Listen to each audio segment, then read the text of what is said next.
তোমাকে পাইনি বলে বহু লোক মনে মনে খুশি, হয়তো তুমিও তাই। তুমিও নিভৃতে শত্রু দলে লিখিয়েছ নাম, আমাকে করেছ আরো হাস্যকর। কে তোমার পাশে আজ ঘুমায় অজগরের মতো? স্বপ্নে গ্রাস করে কে উগড়ে ফেলে পরবর্তী স্বপ্নে?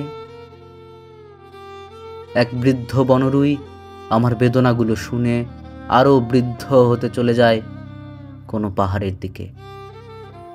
একদিন পাথরের মধ্য থেকে আঘাতে আঘাতে যে দেবীকে ফুটিয়ে তুলেছি, তার দুপায়ের পাতা অর্ঘ্য বেদনায় ভরে দেব বলে ঢুকেছি অরণ্যে।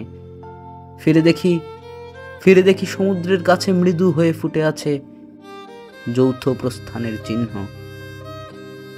তরঙ্গ আমার পক্ষ থেকে আজ সবকিছু ব্যাখ্যা করার দায়িত্ব বুঝে নিচ্ছে। প্রতিটি বাক্যের গায়ে জন্ম নিচ্ছে রক্তপুষ্প মেঘ।